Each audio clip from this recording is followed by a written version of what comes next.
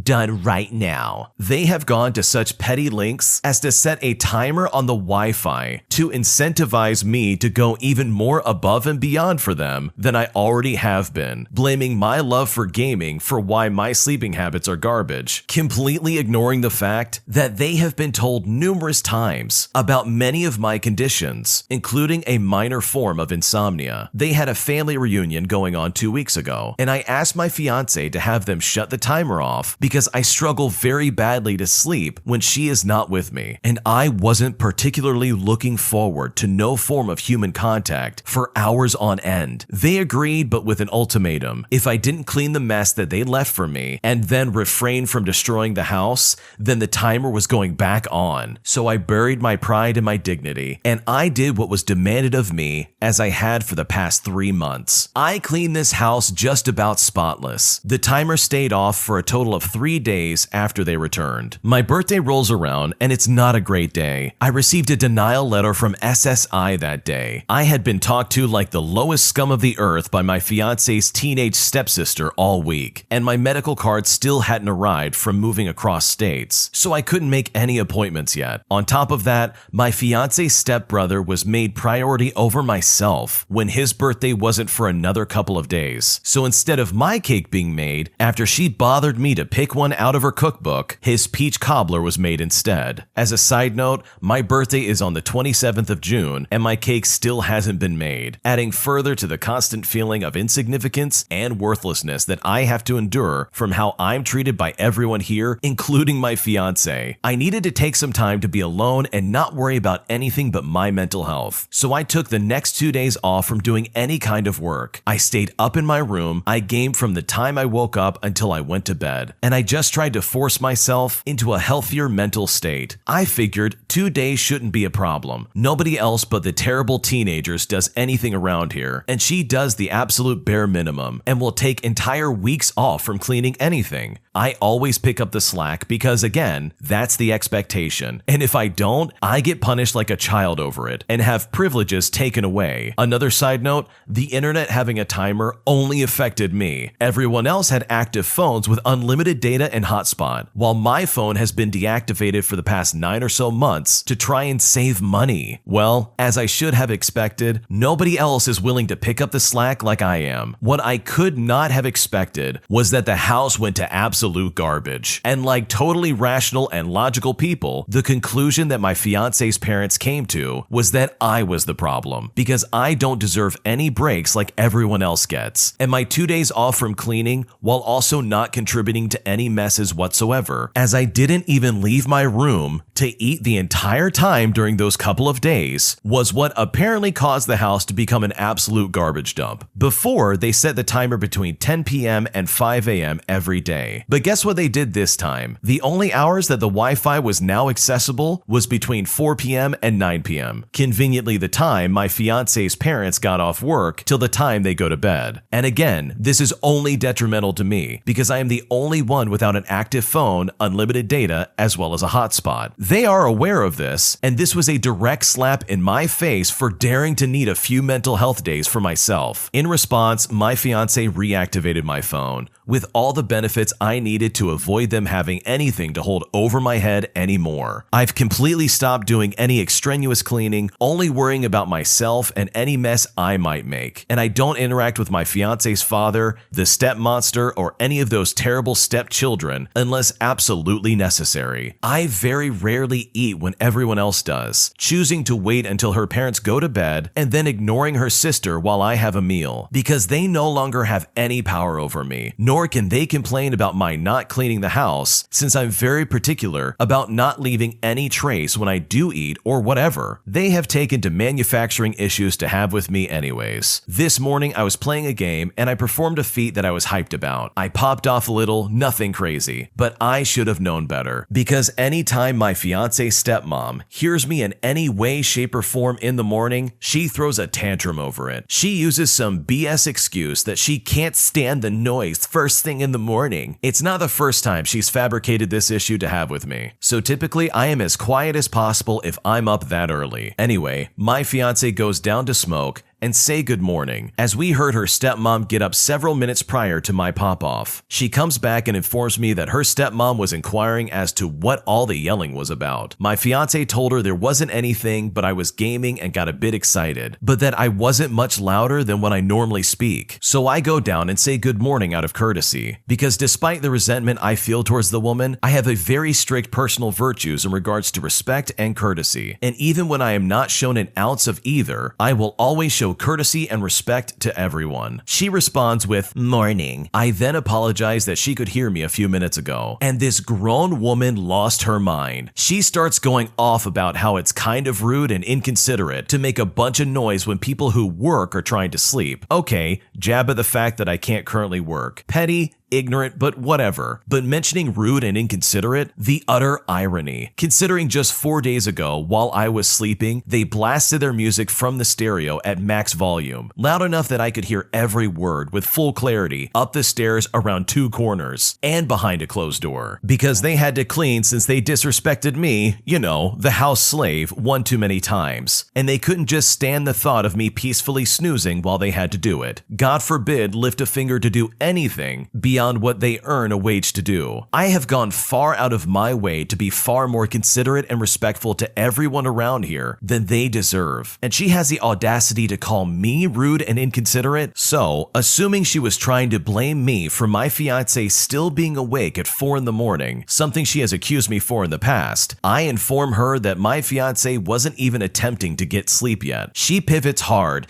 "She isn't the only one who has to work. These walls are paper thin, and my room is directly below yours." Both of these statements, by the way, are complete lies. But this is just one of many examples of how these people treat me so poorly. It goes without saying, I think, but these people lack any sense of self-awareness, are self-centered, as well as ignorant. And I could not be any happier that my fiance just got a very significant raise that will help us get out of there as soon as possible. This is a rough story overall, because I can only imagine being stuck in that kind of situation. It sounds like these in-laws are absolutely horrendous to deal with. They are not kind, they're not nice, and it sounds like they haven't even tried to welcome you into their home. And the fact that they tried to place restrictions on your internet access is just crazy to me. Like, what rational adult is going to try and do that to another rational adult? And I really find it disturbing that they are disrespecting the fact that you have disabilities that are preventing you from working on a daily basis. And here's a fun fact, some disabilities are invisible. You can't see them. Like, you don't have to be stuck in a wheelchair or in a walker or use a cane to be classified as having a disability. There's a lot more nuance to it than just that. So I really feel bad for this guy's situation, and hopefully this gets worked out, because the way you're being treated in this house is just really disrespectful. I can see where the family's coming from, where they want you to work and have a job, and I honestly think that having that disability status is probably going to be the only thing that proves to them that, hey, I can't actually work. So I honestly wish you the best of luck, and hopefully things work out for you and your fiance. An entitled man-child screams at me at the top of his lungs, all because he booked his room wrong at the hotel I worked at. I took just about as much as I could handle, and eventually I had to put him in his place. Here's what happened. I was working the 3 to 11 last week at the hotel I work at, as I normally do, and I was all by myself, as the managers had both gone home for the day. In walks a family who had a reservation booked through a website. I got them all checked in with no issues, and off they went. A few minutes later, they're back downstairs at the front desk, and the man is quite upset. He said that the room type was not what he booked and that it was too small. He was convinced he had booked the single king suite with a whole separate bedroom, but the room type on his reservation was actually just a regular single king room. No matter how much I attempted to explain it to this man, he was refusing to accept it. He proceeded to yell over me and insist that he booked it correctly and that there's no way his reservation was for a regular king room. He said I was accusing him of lying and kept demanding that I would move his room. It was pretty obvious that this man thought he could shout me down and intimidate me into giving him what he wanted because I'm a young woman who was working by myself. Eventually, I got sick of being cut off and screamed over, so I informed him that if he did not stop screaming over me, I would cancel his reservation and that he was welcome to find accommodations elsewhere. I was not rude, but I was firm and made it clear that I was not going to be treated that way. After that, he he shut up pretty quickly and attempted to find some kind of proof in his email that he booked a 1-bedroom suite. And of course, he couldn't do it because he didn't. Eventually, he sulked away and made his wife do all of the talking. She was being overly sweet to me and said that she told her husband that he needed to leave me alone. She asked to book another room just to have more room for their kids. So I obliged, since she was able to speak to me like a human being. They stayed for 5 nights, and the man who screamed at me spent the rest of his stay avoiding me and walking quickly through the lobby. You better believe I gave him an extremely cheerful greeting every time I could catch him. Anyways, the family checked out, and I saw today that they left a review stating that I was very rude and inappropriate in front of her children. She also straight up lied and claimed that she checked in at 3 and there was no manager, but they actually checked in at around 7:30 p.m. So of course the managers had all gone home by that time. She also lied and said we did not clean their room when they requested service, when in reality they actually declined service for their rooms when asked. I have no idea why some people are like this. I did have several other guests who witnessed that man's temper tantrum come up to me later on and tell me that I handled the situation extremely well. One woman even told me I inspired her daughters and made them feel empowered by standing up for myself as a young woman. So all in all, it was kind of worth it to me. What an absolute psychopath this guy was. He's screaming and crying because he got his reservation wrong. And you know what? People like this know exactly what they're doing. They are only yelling at you so they can try and get a better room. There might even be a chance that he booked this room wrong just so he could try and yell at the front desk so they would give him a bigger room, all for free. And if that's the case, man, that's just disgusting. Overall, the original poster handled this like a boss, and it is so refreshing to see someone stand up for themselves in the face of some entitled man-child. Am I the jerk for not getting my girlfriend a birthday present? My girlfriend and I have been dating for 3 years. Today, we got into a fight because she was upset that I've never bought her a birthday present or any kind of present, even though I told her I don't like buying gifts. She is mainly upset because she has bought me presents for almost every occasion, and even my birthday, which was recently. But I told her not to because I don't want to feel bad if I forget to buy her something. This made her really upset, and she asked why I would forget to buy her something. I just don't put a lot of importance on gifts for special occasions, and I probably would forget. I just don't know how to explain that I don't put a lot of importance on buying presents. Am I the jerk in this situation? So let me get this straight. You have been with your girlfriend for 3 years and you have not gotten her a single gift for any reason at all? That seems crazy to me. Sometimes, to be completely honest with you, when you're in a relationship, you do things to make the other person happy. And clearly, getting gifts of some kind to celebrate her birthday or Christmas or anything is very important to her. Like, why would you not clue into that and say, hey, maybe I should do this simply because she likes it? Because giving a gift to someone is not about you, it's about the person who is getting the gift. And to be honest, she's completely justified in being upset. Like, you legitimately don't get to decide that you don't have to buy a present for her on her birthday simply because you don't like buying gifts. It is her birthday. Of course you want to get her something. And it's very selfish to have the cop-out of saying, oh, I'd probably forget when it comes to getting a gift, because that's unacceptable. Like, there's no excuse for that, and it seems like you're just trying to skirt around the fact that you don't like giving gifts, which is fine. You cannot like giving gifts, but you have to do it anyways for those you care about, especially for your girlfriend who's expecting something on her birthday. Like, how sad is that? She probably got a present from just about everybody, except for the one person in her life that's supposed to love her the most, aka her boyfriend. So yeah, I think you need to do better than what you're doing currently, because this is just unacceptable in my opinion. So unfortunately, in this case, yep, you are definitely the jerk. My best friend's stepbrother left him alone in a strange city, and I legitimately could not be more shocked. So this took place a few weeks ago. I'm from Sweden, and in June, we celebrated Midsummer. So my best friend and I, as well as some of our friends, decided to spend the weekend at his parents' summer house, located on an island outside a city about just an hour-and-a-half drive away. They graciously allowed us to be there by ourselves, as they had another party to go to. His stepbrother and his fiance wanted to join and bring some of their friends as well, and we thought, why not? The more the merrier, right? Anyway, overall we had a great weekend. The only annoying and reoccurring thing was the obvious lack of respect the stepbrother and his fiance showed towards my best friend or any of us in general. They kept acting like it was nice of them to let us tag along, when in fact it was the other way around. The day when most people, including me, were going home, the stepbrother offered to drive 2 trips with the boat so that everyone who was catching a train home could go that way and no one would have to take a ferry. But then Then, after the first trip on which all of his friends had gone, he didn't have the energy to fulfill his promise and take the rest. So my best friend had to do that. Then my friend, the stepbrother, and his fiance stayed behind another day to clean up. When going home, they all took the boat into the harbor and were seemingly, as they had previously agreed, all driving back home together. The stepbrother and the fiance had been allowed to borrow my best friend's parents' car to get there in the first place. Only when my friend was about to get into the car, he noticed that they had put all the luggage in the back seat instead of the trunk. And just when he was about to ask where he would fit, the fiance said, "Well, okay, thanks for this weekend." My friend asked what she meant, and then she replied, "It would be great if you could just get the train home. We have no room for you." Then they got in the car and just left. The next train home didn't leave for 5 hours. My best friend's mom and stepdad were livid when they found out that they didn't take him with them, especially when it wasn't even their car in the first place, especially when he had been nice and let them come along in the first place. They tried to say that the car was lent to them after all, and not to him, and that they had a lot of luggage, and that he didn't live close to them anyways, which is absolute BS. I don't understand how you could treat your sibling this way. And before anyone says anything, they were 5 and 6 years old when their parents got together, and they are now 26 and 27, so they have grown up together. I could never leave my sister in another city. Even the thought of it is absurd. I really just don't understand how you could be that entitled. That is pretty crazy. I can't imagine being 5 hours away from getting home and being asked to take a train ride home all because my sibling is being selfish. I mean, these are fully grown adults. You would expect some semblance of common sense, but that's a lesson learned. Definitely next time you go on a trip, do not bring your stepbrother and the fiance along with you, because chances are you're just going to get left behind and they're going to do things most likely at your expense. My boyfriend is delusional about how much cleaning he does and how little I do, and it's honestly driving me nuts. My boyfriend and I are both in our mid-20s and have been together for 2 years. When we first started living together, he had no housework at all. We talked about it, and now he does a decent amount. The main thing he does is straightening up, like collecting all the piles of whatever and putting them in neat piles of rows. He does not actually put them away where they go. This is important for later. Overall, it would be hard to say what the exact breakdown is, but there are days or weeks when he does more than I do. The thing is, he has been acting like the biggest martyr since he started doing this. He sat me down for a very serious conversation and said that I do not do enough to express my gratitude for what he does. I sometimes verbally acknowledge what he does, saying stuff like, "Wow, the place looks great, thanks for cleaning up." But he said he still does not feel very appreciated. I am just like in another dimension with rage, because for the longest time, he did literally nothing, and now he continues to have no concept of how much work I actually do around the house. He still has never once in his entire life folded a piece of laundry or cleaned a toilet. Yesterday, we got together with some friends, and he was complaining to his friend when he thought that I was out of earshot. He was saying how difficult it is for him to live with someone who is so messy and disorganized. I am someone who has color-coded file drawers and meal preps for every meal. In my opinion, I do the vast majority of the actual housework, even though he does reduce the overall mess on a day-to-day basis. On the one hand, I feel so angry and even taken advantage of, and hearing this conversation with his friend felt like the last straw. But on the other hand, he does a lot more than he used to, so maybe I need to just get a sense of humor about how delusional he is and appreciate what he does. Should I talk to him? And if so, what do I say? I mean, it sounds like your boyfriend's being silly, to be completely honest. Like, why should he get gold stars for the stuff that he does on a daily basis? Like, these are household chores. You're an adult. You have to do them. And for him to go around and act like, "Oh man, I do so much work and you're doing nothing. You're so disorganized." That's really comical. I don't know if he's trying to joke around, maybe try and see if there's some kind of humor in what he's saying. But if he's being actually serious and he's actually meaning what he's saying, then he's being very childish. And hey, maybe he does feel underappreciated. Maybe the solution is just to be like, "Oh, good job, buddy." And maybe that'll satisfy some weird demand he has for praise. But then again, who wants to put up with that? So I don't know if that's what you want to go about doing. And maybe you're right. Maybe this literally is the first time he's ever done housework, and he was expecting a parade and fireworks to go off, when in reality, it's just housework and it's one of those things he should have been doing in the first place. What is concerning is that he's having this as a legitimate conversation with his friends, which is definitely not good. And I think maybe sitting him down and having a serious talk about all of this and how it makes you feel when he talks about you behind your back would be very valuable for your relationship moving forward. My boyfriend is constantly embarrassing me and putting me down. Should I break up with him? So my boyfriend and I have been dating for approximately 3 months now. While I understand that it's early, there's honestly been a lot of things about him that have made me question being in a relationship with him. However, I can't tell if I'm asking for too much here or whether these are valid issues. For one, he lies constantly, although these are about petty things. When we first met, he told me how his dad was a mafia boss and how much money his family comes from, yet he continuously wears the same outfits on repeat every day. I mean, I remember him wearing the same pair of jeans for like 3 weeks straight, not to mention almost all his clothes have stains on them somewhere. I remember asking him to dress fancy for my birthday lunch, and so he wore the same ripped up jeans and an old sweater. He also does not care about putting in any effort in front of my friends. The first time we all went out together to a museum, he had grease stains. I'm someone who's always put together. I've also asked for flowers so many times and didn't even get them on my birthday. He ended up delivering a flower teddy bear to me a day late and blamed it on the florist company, but really, I think it was just his lack of planning. He's never put any effort into school. He skips classes daily and is taking a gap year next year. In contrast, I'm taking my academics seriously. Honestly, there's just so many empty promises with my boyfriend, such as him saying that he'll pay for my nails and such. He knows gift giving is my love language and he promised to live up to that. Plus, if you're bragging about family owning hundreds of thousands of dollars, I'd assume you'd be fine with this, right? It's only nails. He told me to pay first and that he would e-transfer me back. Well, guess what? It's been 3 weeks and the reason behind this delay is because he just hasn't gotten paid in time. And just as an extra note, he constantly indirectly flexes everything he owns and does. And these are just one of many things that he does all the time. Now, you are probably wondering why I'm even with him in the first place, right? Well, he constantly shows me love through always being there for me when he texts me, picks me up, and drives me far places. He does this all just to make me happy. Also, this is my first serious relationship, and I've moved to a different country for 2 months, and he is honestly the only one I really talk to. So it'll be hard to leave him when he's really the only one that I ever really spend any hours in the day with. He's also forgiven me when I vented things to my friends, and it came back to him. So I was thinking he must really love me for that. They ended up telling me I was unappreciative of him and how much he loves me, and that I was in the wrong. That's why I'm just so confused about this whole situation. What should I do? If you've only been with this person for 3 months and you're feeling like you kind of want to break up with them, then I think that's something you probably really want to give some solid thought to. There's no reason for you to settle for some kind of bad relationship, especially with someone who's going to lie about really stupid petty stuff. And I totally understand that you don't want to be alone, but guess what? You can make new friends. The original poster, by the way, is only 18 years old. And trust me when I say this, you have so much time left to find a relationship that you can be confidently happy with and not just settle for some guy just because he makes you happy and he drives you around and he occasionally gets you stuff that you like. If he's doing this other stuff that's really not making you feel comfortable or in some ways is kind of breaking your heart, then let that be a sign that maybe you might want to start looking at if you even want to be with this guy in the first place. My girlfriend is fighting with a mutual friend of mine and thinks that I can't be friends with her either, and I'm honestly not sure what to do now. Currently, my girlfriend and one of our mutual friends by the name of Sarah, that's not her real name, are not on good terms with each other. It's basically just girl drama. My girlfriend basically feels like Sarah never defends her from a certain person who is always talking garbage about my girlfriend. Personally, I think they'll get over it eventually. Over the past few years, Sarah and I have also become close friends with each other. We hang out pretty often and game together. Sarah has reached out to me and said that she knows things aren't great with her and my girlfriend, but that she really values my friendship and hopes that at least we can remain friends, regardless of how things with them turn out. Personally, I agree entirely, but this makes my girlfriend incredibly mad. She says it tells everyone, including her, that I am on Sarah's side by continuing to hang out with her. I think she's wrong, and I'm allowed to be friends with people she doesn't get along with. How do I make it clear to my girlfriend that because I'm remaining friends with Sarah doesn't mean that I don't support her? How can I make her feel reassured without cutting ties with Sarah? I think you're missing it completely what you should be doing here, and in my opinion, you should be taking your girlfriend's side. The fact that Sarah is inserting herself into your life at the expense of your girlfriend, in my opinion, seems super planned. Like if I had a beef with someone and I wanted to get back at them, I would try to wedge myself between them as well as their significant significant other to try and add some more misery in their life. And personally, it sounds like Sarah in this situation is trying to do just that. By pushing and pushing to try and be friends with you, it is in a roundabout way taking a shot at your girlfriend. And I think you need to wake up and see that that's exactly what's happening. And is your girlfriend correct in assuming that, hey, this means that you're not on her side? In my opinion, yeah, absolutely. You are showing to her that you would rather spend time with Sarah than stand by your girlfriend and say, get lost. If I was in your shoes and someone was disrespecting my girlfriend as well as talking trash about her, I would kick them to the curb immediately. They would have no chance to try and be my friend again. If I really loved my girlfriend, I would be on her side. This is all just some elaborate power play, and you are literally just a pawn in this girl's scheme. And the sooner you realize it, the sooner you'll be able to keep your relationship with your girlfriend. Because let's look at it from the other perspective. How would you feel if a guy you disliked and had some kind of dispute with suddenly messaged your girlfriend and said, hey, let's remain friends regardless of what happens between you and your boyfriend? I'd be pretty pissed off, and I'd say, hey, I need you to stop talking to him. So yeah, long story short, your girlfriend's right, and if you were wise about this, you would take her advice and cut this chick off, because she legitimately just wants to ruin the relationship that you have with your girlfriend. And if you're not careful, you're about to be collateral damage. I made my boyfriend choose between me and his best friend, and he didn't choose me, and now I'm not sure how to get him back. It was honestly a stupid decision, but try to understand me. They have known each other since he was 16, and they get along really well together. I've only known him for about 2 years, not even that. We immediately went out together a few months after our first meeting. When it comes to his friend, I didn't know her. I even thought I was his best friend. Then one day his friends talked about her. They are their friends in common. So even if they don't show it, I know they would have preferred to see him be with her, despite the fact that they don't say it to my face or show it. Apart from that, everything was fine between us, until I learned from him that he had been in love with her, but that she preferred that they remain friends even if they flirted together. Then he reassured me that he no longer felt anything. But it hurt me to know that this girl's decisions played into our meeting, because it was at the time that he was heartbroken, and the friend we had in common forced him to ask me out because he knew that I liked him. He also had a crush on me, but I know that he liked this girl even more. I met her, by the way, and she's really nice. She's even friends with my older sister, but I don't really like her. I feel like the other women when she's there. They have the same taste in music. She made him discover so many things. He cares so much about her, even when I'm there. I suspected them of having a relationship, and I got angry one day, and I blocked him for a few weeks,